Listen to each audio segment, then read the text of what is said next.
Hey gang, welcome to another edition of Doc Schlock by Request, where it's a review of the movie Gnome Alone, and this little booger, I can't believe I started off with that, that was terrible, comes to us from fellow YouTuber HorrorNinja847. Verne Troyerz, Verne. Okay, two bad jokes already. Well, it's pretty much the story of a young girl named Zoe, who, I'm assuming she's young, I don't know, she's probably like 30 in this movie, but she's probably playing like a 19-year-old. One night, she gets a coin, which was left to her, which she somehow got from this homeless woman who has this gnome who pretty much grants any of her wishes. Well, the poor old homeless woman gets beaten down by a couple of thugs, but they get theirs later on. Yeah. Zoe is the kind of girl who has a bad home life. Her mom is pretty much borderline psychotic, and apparently psychoticness runs in her family. She has a stepfather who abuses her in ways I don't really want to go into. And one night she gets a coin and decides she's going to start making wishes. And it seems like any wish she makes, the gnome takes it literally and makes bad, terrible things happen. Like cutting off the hands of her teacher, making a poor cop suffer terrible consequences I don't want to get into. Yeah, just all kinds of weird stuff happens in this movie. And whatever the gnome hears her wish, he takes it, like I said, literally. So by the end of the movie, Zoe wishes that her stepdad would get his. Gnome comes in, takes care of the stepdad, and Zoe is standing there with her stepfather's head in her hand, and her mom just standing there as if she was proud, like Zoe was graduating from high school. Cops come in, arrest Zoe. And it really ends on a really weird note. The leprechaun. Yes, there's a leprechaun involved in the story too, so try and wrap your head around that, gang. A leprechaun comes in a wheelchair in the hospital, sees this coin that he was supposed to have gotten. The gnome steps on the coin before the leprechaun can reach it. They have a face-off, and the movie ends. Okay.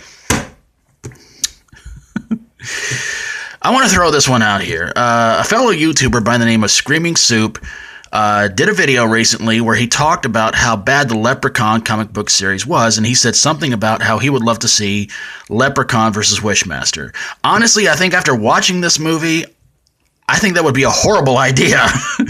This movie pretty much ripped off Leprechaun and Wishmaster and turned it into a big pile of crap, honestly. Verne Troyer's character tries to be like Warwick Davis in delivering one-liners that are more groanable than laughable. He grants the wishes, sort of like the Djinn does in the Wishmaster movies, and he just takes every one of them seriously. He does pretty much what the wish is. The gore effects are god-awful. There are some pretty cool special effects, but the movie in itself, just terrible. Just bad. God-awful. And speaking of god-awful, I'm going to play this little song for you guys real quick in honor or dishonor of this movie.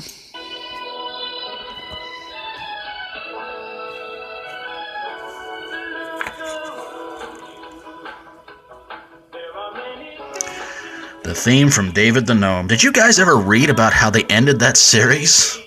God, that was depressing. I used to watch that a lot when I was a kid.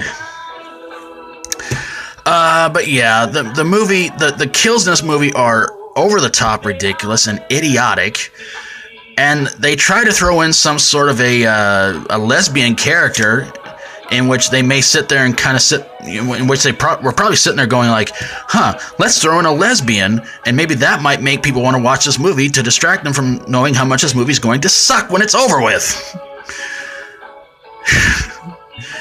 This movie was full of a lot of characters you're just not going to like, bad gore, horrible, horrible, horrible one-liners from Verne Troyerz. You know what I say? I say whoever delivered the awesome one-liners for Warwick Davis in the Leprechaun movies should have done it for this movie. I'm sorry, man. Verne Troyerz goes from being extremely popular as Mini-Me and goes to playing in a low-budget piece of crap horror movie. So, yeah. I was warned not to watch this, but it was a request from HorrorNinja847, and after watching it, all I can think of is, my God, there's going to be a sequel. So, especially with that really bad ending. But if they do a Gnome Alone versus Leprechaun, please get Warwick Davis to play the Leprechaun, because, you know, it would make it better. Anyway, special thanks to HorrorNinja847 for his request. Please go check out his channel and subscribe to him if you like.